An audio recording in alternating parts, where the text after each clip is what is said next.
My name is Gretchen Rubin, and this is the Happiness Project. The resolution for this week is first things first. A question that I often hear is, okay, all these things matter for happiness, but what is the key to happiness? If you had to pick one thing as the key to happiness, what would you pick?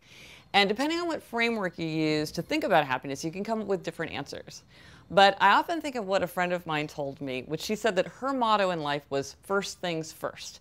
And when I asked, well, what does that mean? She said, it means eat before you go to a job interview.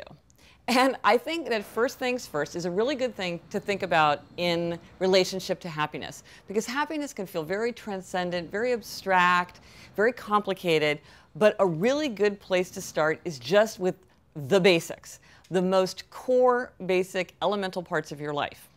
So, for example, very, very important thing for a happy life is to get enough sleep.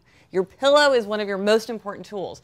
I was speaking to a different friend of mine, and she was saying, I feel overwhelmed, I feel listless, nothing's fun, I have no energy, I just don't feel like doing anything.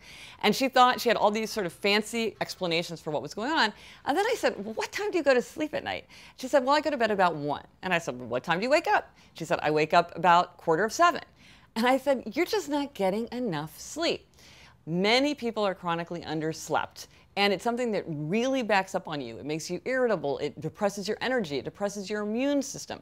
So one thing, if you're feeling that you're not as happy as you could be, just try going to sleep a half an hour earlier.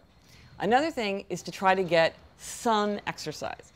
You do not need to train for the marathon or do an hour spin class. Just going for, say, a 10 or 15-minute walk outside is going to do a lot to lift your mood and your spirits, increase your sense of focus and alertness, and to give you energy. And exercise is sort of a magical elixir in that way, in that it calms people down, but it also energizes them. So it gets you coming and going. And if you have trouble sleeping, it helps you go to sleep. Another thing to think about is how to manage discomfort and pain. Some people experience chronic pain, and that is a terrible happiness challenge. But for a lot of us, we experience mild discomfort, some pain, that we could do something about if we just took the time.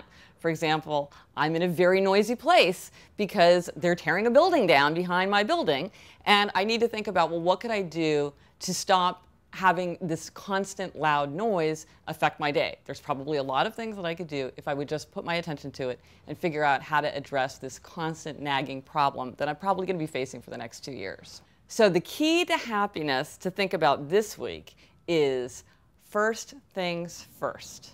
And the thought for this week comes from Thoreau, who said, to affect the quality of the day, that is the highest of arts.